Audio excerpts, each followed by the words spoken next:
अस्सलाम वालेकुम एवरीवन। उम्मीद आहे त तव्हां सभु ठीकु हूंदव। पोएं वीडियो में असां पढ़ियो हुयोसीं बाब टियों जेको अॼु पढ़ियो हुयोसीं। अॼु असां उहो अॻिते पढ़ंदासीं ऐं उनखे अॼु असां कंप्लीट कंदासीं।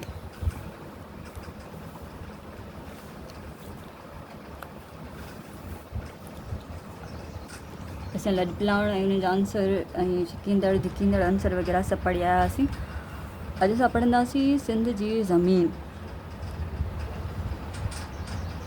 त सिंध जी ज़मीन जे बारे में पढ़ंदासीं त सिंध जी ज़मीन किथे हेठि आहे, किथे मथे आहे, किथे रेगिस्तान आहे, किथे जबल आहिनि, किथे मैदान आहिनि, उन्हनि जे बारे में पढ़ंदासीं त सिंध जी ज़मीन कीअं आहे। तव्हां 3वीं क्लास में पढ़ी आया हूंदव, पढ़ी आया आहियो त ज़मीन जो मथाशिरो हर हंधि हिकु जहिड़ो न आहे। सिंध जी ज़मीन जो बि साॻियो हाल आहे।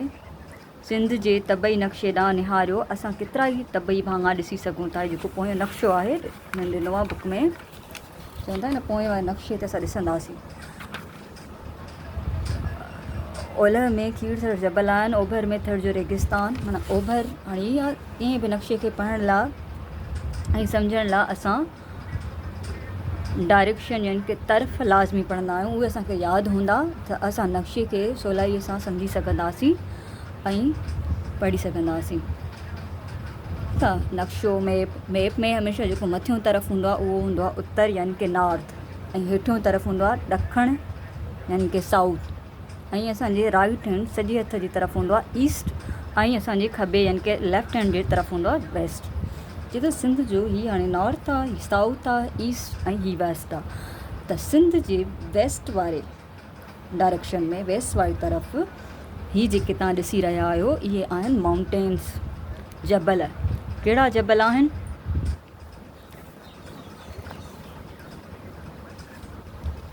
त हीअ आहिनि जबल जेके मैप में ॾेखारिया आहिनि। हीअ जेके आहिनि सो सिंध जे ओलह जी तरफ़, वेस्ट वारी तरफ़ जबलनि जी हिकिड़ी कतार आहे जेकी सिंध ऐं बलोचिस्तान जे विच में हिकिड़ो बॉर्डर कयूं बीठियूं आहिनि। इहा जबल जी कतार आहे, हिनखे चवंदा आहियूं खीर थर जबलनि जी कतार, खीर थर रेंजिस। उन खां पोइ सिंध जे ओभर ही जेको आहे ईस्ट वारी तरफ़ सिंध खे जेको आहे, सिंध जो जेकी ज़मीन आहे उहा आहे रेगिस्तान। हीअ सॼो हिसो जेको कलर थियल आहे, हीअ तव्हां ॾिसी था सघो, हीअ हिसो जेको आहे सॼो सिंध जो रेगिस्तान आहे। सिंध जो ओलह जी तरफ़ ईस्ट में रेगिस्तान आहे, डेज़र्ट आहे, ऐं वेस्ट में माउंटेन रेंजिस आहिनि। माउंटेन रेंज आहे खीर थर रेंज जेकी बलोचिस्तान ऐं सिंध जे विच में बॉर्डर कयूं बीठी आहिनि। ऐं उन खां पोइ हेॾां असांजो नाइबर कंट्री पाड़ेसरी मुल्क आहे इंडिया। त हीअ जेको रेगिस्तान आहे इहो इन रेगिस्तान जे विच ते बॉर्डर आहे। हीअ रेगिस्तान सिर्फ़ु सिंध में न आहे, हीअ रेगिस्तान साॻियो ई रेगिस्तान आहे जेको इंडिया जी तरफ़ वञे थो, पर इन जो कुझु हिसो पाकिस्तान में जेको सिंध सूबे में आहे ऐं कुझु हिसो इंडिया में आहे। त जेको हिसो पाकिस्तान में अचे थो उनखे असां थर जो रेगिस्तान चवंदा आहियूं, ऐं जेको हिसो हिन रेगिस्तान जो इंडिया जी तरफ़ अची रहियो आहे, हिंदुस्तान जे मुल्क में इंडिया में अची रहियो आहे, उनखे असां चवंदा आहियूं राजस्थान। आहे साॻियो ई रेगिस्तान, डेज़र्ट साॻियो ई आहे, पर इहो आहे जो उनखे बॉर्डर जे करे, मुल्क जी हदुनि जे करे उन जा नाला मटियल आहिनि। रेगिस्तान त जीअं सभिनि खे ख़बर हूंदी, रेगिस्तान वारियासी ज़मीन हूंदी आहे जिते पाणी तमामु घटि हूंदो आहे, न जे बराबरि हूंदो आहे, ऐं उतां जा माण्हू जेका आहिनि सो मोस्टली मींहं जे पाणीअ ते डिपेंड कंदा आहिनि। उन खां पोइ जेका सो उते प्लांट्स बि तमामु थोरा हूंदा आहिनि, ऐं तमामु घणो गरम इलाइक़ो हूंदो आहे। ऐं हीअ जेके आहिनि जबल हूंदा आहिनि जेके ज़मीन जी सतह खां इलाही ऊचा हूंदा आहिनि, मथे हूंदा आहिनि, ठीकु आहे। त हाणे उन खां पोइ चए थो जेके विच में जेकी ज़मीन थी अचे सिंध जी, उहा मैदान आहे। हिकु तरफ़ हुनखे जबल आहिनि, हिकु तरफ़ रेगिस्तान आहे, विच में जेको हिसो थो अचे सिंध जो उहो ज़मीन आहे, सिधी ज़मीन यानी कि मैदान आहे। हीअ सॼो मैदान, हीअ सॼो मैदान आहे सिंध जो। हीअ छो मैदान आहे? छो त हितां सिंधु दरिया वही रहियो आहे।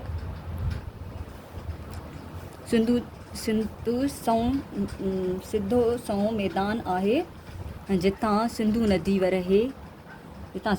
वहे थी।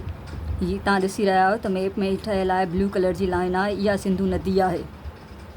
ॾाखिणियां यानी कि साउथ वारो हिसो ॾाखिणिया भाङा अरबी समुंड सां लॻनि था। हीउ जेको सिंध जो हीउ वारो ॾखण वारो हिसो आहे इहो अरबी समुंड सां लॻे थो। हिते समुंड आहे, अरबी समुंड में लिखियलु बि आहे, जेको सामुंडी किनारो सॾिजे थो।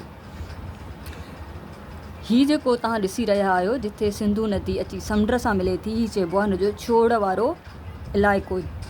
का बि नदी जिथे अची समुंड में किरे, समुंड में पवे, उनखे चवंदा आहियूं असां इंग्लिश में डेल्टा चवंदा आहियूं, ऐं सिंधीअ में असां हिन जो चवंदा आहियूं छोड़ वारो इलाइक़ो, नदीअ जो छोड़, माउथ ऑफ रिवर बि चवंदा आहियूं असां। हाणे अचूं त मैदान पढ़ूं त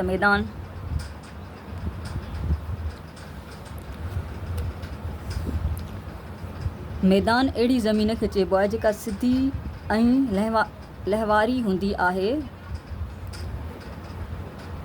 ॾिनल सिंध जे तबई नक्शे ॾांहुं ॾिसो तव्हांखे नज़र ईंदो त सिंध जो उहो इलाइक़ो जेको खीर थर जबल ऐं थर वारे रेगिस्तान जे विच में अचे थो। ठीकु आहे, विचों उहो मैदान आहे, उनखे सिंध जो हेठाऊं मैदानी इलाइक़ो सॾिजे थो। सिंधू नदी उत्तर खां ॾखण तरफ़ मैदानी इलाइक़े मां वहे थी। उन ई करे जो सिंधू वारे मैदान जो थोरो लफ़ समुंड तरफ़ आहे। सिंधू नदीअ जो छोड़ अरबी समुंड में जंहिं हंधि थिए थो उनखे सिंधू नदीअ जो छोड़ इंडस डेल्टा सॾिजे थो। जीअं मां तव्हांखे पहिरियां ॿुधायो त उहो इलाइक़ो, उहो हिसो ज़मीन जो जिथे नदी अची समुंड सां मिले, जिथे अची उहा छोड़ करे, उनखे असां चवंदा आहियूं डेल्टा। सिंध जी ज़मीन आबाद करण लाइ वाहन ऐं शाखनि जो ॼार विछायल आहे जेको सिंधू नदीअ मां पाणी खणे थो। जंहिं ज़मीन खे ज़रखेज़ बणाए छॾियो आहे। सिंध जे माण्हुनि जो वॾो हिसो उन मैदान ते रहे थो, जेको हिसो ही मैदानी आहे। सिंध जी घणी पॉपुलेशन जेकी आहे सो घणी आदमशुमारी हिन इलाइक़नि में, हिते माण्हू तमामु घणा था रहनि, जॾहिं त ओलह ऐं ओभर वारे इलाइक़े में तमामु घटि माण्हू था रहनि, हिते एतिरी पॉपुलेशन न आहे। हीअ तव्हां ॾिसी सघो था, इहे तस्वीरूं आहिनि, ॻोठा, शहर आहे। उहे ज़मीन आबाद कनि था। मुखिया फसल चांवर, कमद, कणिक, कपह आहिनि।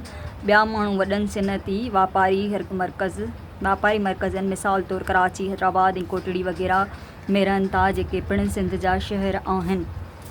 उर्टूं फुटियूं चूंडींदे कमद जो फसल, माण्हुनि पारां ज़मीन ते पोखियल फसल।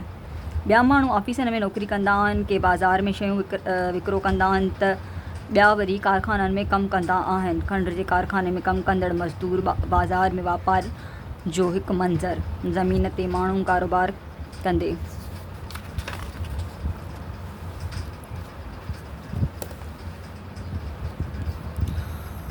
दरिया ऐं नदियूं। दरिया माना वहंदड़ पाणीअ खे असां चवंदा आहियूं दरिया, पर जेको लेंथ ऐं विड्थ में वॾो हुजे, ऐं दरिया हमेशह वहंदड़ पाणी हूंदो आहे, न की बीठल पाणी हूंदो आहे। त दरिया ऐं नदियूं, जेके नदियूं नंढियूं हूंदियूं आहिनि दरिया साइज़ में वॾा हूंदा आहिनि। लगातार वहंदड़ पाणी जो कुदरती वहिकिरो जेको जबलनि तां वही अची समुंड में पवे, तंहिंखे दरिया या नदी सॾिजे थो। जॾहिं त नंढी ऐं सोढ़ी नदी जेका मींहं जे मौसम में वहे उनखे नई सॾिजे थो। नयूं मोस्टली तॾहिं ठहंदियूं आहिनि जेके मींहं वसंदा आहिनि, जेके बरसाति पवण जे करे जेके नंढियूं नंढियूं नदियूं ठहनि, उन्हनि खे असां नयूं चवंदा आहियूं। असांजो जीअं खीरथ रेंजिस आहिनि, उन्हनि में जेके माण्हू रही रहिया आहिनि उहे इन नयुनि ते डिपेंड कंदा आहिनि, उन्हनि जो सर्वाइवल इन्हनि ते हूंदो आहे, छो त उहे उतां जो पाणी जमा कंदा आहिनि ऐं पोइ उहो डेली यूज़ेज लाइ यूज़ कंदा आहिनि। त नयूं माना जेके बरसाति जे पाणीअ ते नदियूं ठहनि। सिंधू नदी पाकिस्तान जे वॾे में वॾी नदी आहे। हीअ नदी तिब्बत खां निकिरे ॾिघो रस्तो तइ कंदे गिलगित वटां अची पाकिस्तान में दाख़िल थिए थी। हाणे जेकी असां वटि सिंधू नदी आहे, जेकी पाकिस्तान जी बि वॾे में वॾी नदी आहे, ऐं हीअ नदी किथां थी शुरू थिए, के माना जबलनि खां त शुरू थिए, पर उहे किथे आहिनि, कहिड़े इलाइक़े में, माना उहो आहे तिब्बत जो इलाइक़ो। असांजे मथां मुल्क आहे पाड़ेसरी मुल्क चाइना, ठीकु आहे। असांजे मुल्क जे मथां ई चाइना आहे, उनजो ई इहा तिब्बत जेको इलाइक़ो आहे उनजी हिकिड़ी एडमिनिस्ट्रेशन चऊं या जेको अंडर कंट्रोल आहे चाइना जी। ठीकु आहे, तिब्बत जो इलाइक़ो आहे, उते जेके आहिनि सो ग्लेशियर्स आहिनि, बर्फ़ानू छितूं आहिनि, जेके बि जबल आहिनि उहे सॼा 12 महीनो बर्फ़ सां ढकियल हूंदा आहिनि। उतां जेको पाणी बर्फ़ पिघलंदी आहे, नदियूं ठहंदियूं आहिनि। असांजी रिवर इंडस दरियाए सिंध बि उतां ई वहणु शुरू थो करे, उतां ई वहंदो अची पोइ गिलगित बल्तिस्तान में दाख़िल थो थिए ऐं ईअं ई पोइ सफ़र अॻिते कंदो सिंध में अची ऐं अरबी समुंड में वञी छोड़ थो करे। डिघो रस्तो तइ कंदे गिलगित वटां अची पाकिस्तान में दाख़िल थिए थो। अरबी समुंड में छोड़ करण खां अॻु सिंध जे मैदानी इलाइक़नि मां वहंदी अचे थी। इहा 2700 किलोमीटर डिघी आहे। सिंधु नदी असांखे ताज़ो ऐं मिठो पाणी फराहम करे थी। उनखां सवाइ सिंधु नदीअ जो पाणी घरेलू मक़सद ज़राअत ऐं सनत लाइ पिणु इस्तेमालु थींदो आहे। गॾोगॾु सिंधु नदी मिठे पाणीअ जी मच्छीअ जो ऐं मवासिलात जो अहम ज़रियो पिणु आहे। हीअ जेकी शक्ल ॾेखारी वई आहे या सिंधु नदीअ जी आहे, इहा जेकी आहे सो असांजे गिलगित बल्तिस्तान जे इलाइक़नि मां गुज़री रही आहे, उतां जी आहे। अचो त हाणे पढ़ूं त नयूं, ठीकु आहे। नयूं जीअं असां मथे पढ़ी आयासीं त नयूं तॾहिं ठहंदियूं आहिनि जॾहिं बरसाति पवंदी आहे। सदा वहंदड़ सिंधु नदीअ खां सवाइ केतिरियूं ई नयूं पिणु आहिनि जेके फ़क़ति मींहोंगीअ में वही ईंदियूं आहिनि। सिंधीअ में लफ़्ज़ नैन फ़क़ति उन वाहड़ खे चवंदा आहिनि जेको तमामु तेज़ी सां मींहोंगी में जबलनि तां वही अची सिंधु नदी में पवे। नईंगाज, ही नईंगाज आहे। ही नईंगाज डैम जो नालो आहे जेकी दादू डिस्ट्रिक्ट में अंडर कंस्ट्रक्शन आहे, ठही रही आहे ऐं ही उतां जी तस्वीर आहे। इहा नयुनि जे लाइ ठाही वई त जीअं अगरि बरसाति करणी पवे त हुन नयुनि जो पाणी इन डैम में गॾु कयो वञे ऐं पोइ ज़रूरत जे वक़्तु असां उनखे इस्तेमालु करे सघूं। सिंधुअ में अहिड़ियूं घणियूं ई नदियूं आहिनि। नई ॿारण या पारान आहे जेका खीरथर जबल खां वही कोटड़ीअ जे भरिसां सिंधु नदीअ में किरंदी आहे। नईंगाज, नई कांजी ऐं सीता नई खीरथर जबल तां वही जामशुरे ज़िले जे शहर बोबक जे भरिसां मंछर ढंढ में अची पवंदियूं आहिनि। उहे नयूं वॾी अहमियत वारियूं आहिनि छाकाणि त उन्हनि मां पोख लाइ पाणी मिले थो। ठीकु आहे, हीअ जेका नयुनि जा नाला आहिनि जेके सिंध में वहंदियूं आहिनि। जबल ऐं टकरियूं, जबल वॾा हूंदा आहिनि, टकरियूं नंढियूं हूंदियूं आहिनि। जबलनि जी जेकी आहे सो ऊचाई वॾी हूंदी आहे।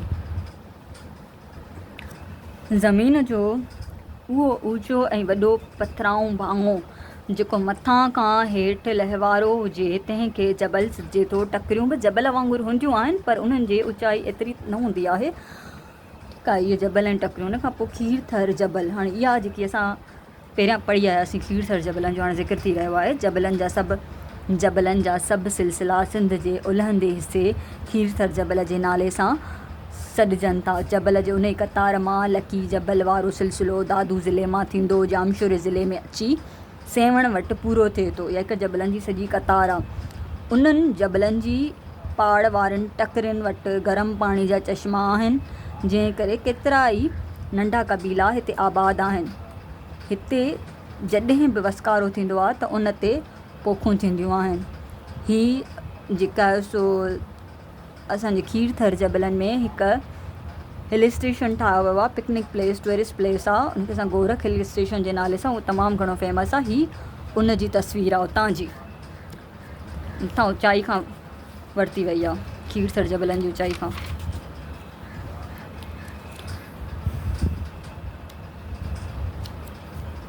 उन्हनि जबलनि खां सवाइ ॿियूं बि के टिड़ियल पखड़ियूं टकरियूं आहिनि जिन मां के ही आहिनि।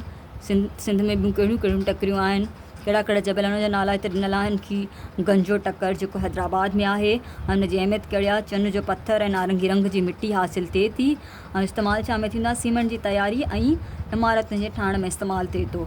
उन खां पोइ ॿियो आहे आदमशाह टकरी जेकी सखर में आहे। हिन टकरीअ जी चोटीअ ते मियां आदमशाह कलोड़े जो मक़बरो आहे। उन खां पोइ आहे मकलीअ जूं टकरियूं जेके थटे में आहिनि। उन्हनि टकरियुनि ते बादशाहनि, राणियुनि, आलिमनि, सूफ़ियुनि जा मक़बरा ऐं मज़ारूं आहिनि। कारूंजर जबल नंगर पार्कर में आहे। ग्रेनाइट पत्थर मिले थो इमारतुनि जी ख़ूबसूरती में इस्तेमालु थींदो आहे। कालकान जबल जेको रोड़ी यानी कि सखर में आहे, चुन पत्थर मिले थो उन मां, ऐं सीमेंट जी तयारी में इस्तेमालु थींदो आहे।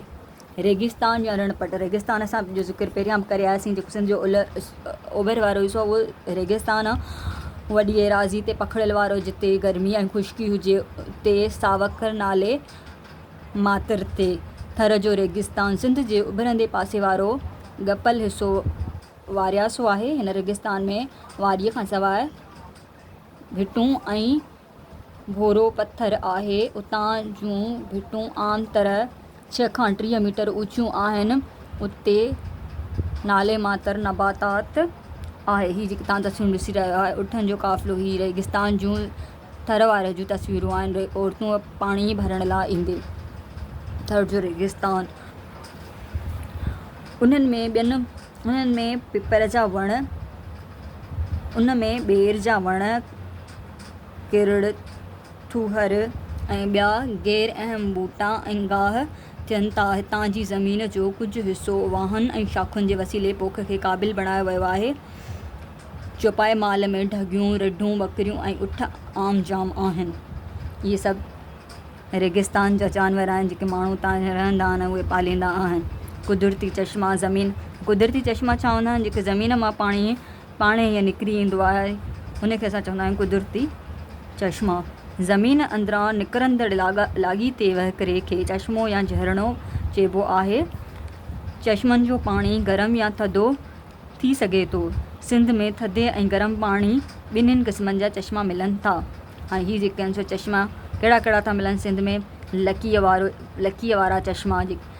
हीअ चश्मा जामशोरे ज़िले में लकी शाह सदर रेलवे स्टेशन जे वेझो आहिनि। हीअ गरम पाणी जा चश्मा आहिनि। गरम पाणी में गंदरफ शामिलु आहे। माण्हू हिननि चश्मनि में विहिंजंदा आहिनि छो जो चमड़ीअ जी बीमारियुनि में वरतल मरीज़नि खे उहो पाणी शफ़ा ॾिए थो। झिमपीर वारा चश्मा, हीअ चश्मा ज़िले थटे में झिमपीर स्टेशन जे वेझो आहिनि।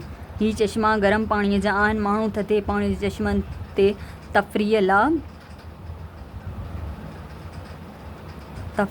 ईंदा आहिनि। मंगो पीर जा चश्मा, हीअ चश्मा कराचीअ जे वेझो मंगो पीर वटि आहिनि। हीअ चश्मा गरम ऐं थधे पाणीअ जा आहिनि। माण्हू गरम पाणीअ जे चश्मनि ते विहिंजण ईंदा आहिनि छो जो चमड़ीअ जी बीमारियुनि में उहो पाणी शफ़ा ॾिए थो। इहे हुआ सिंध में चश्मा जेके कुदरती आहिनि, जेके निकिरंदा आहिनि। ढंढूं, पाणीअ जी उहा एराज़ी जंहिं जे चौधारी ख़ुश्क ज़मीन हुजे तंहिंखे ढंढ चइबो आहे।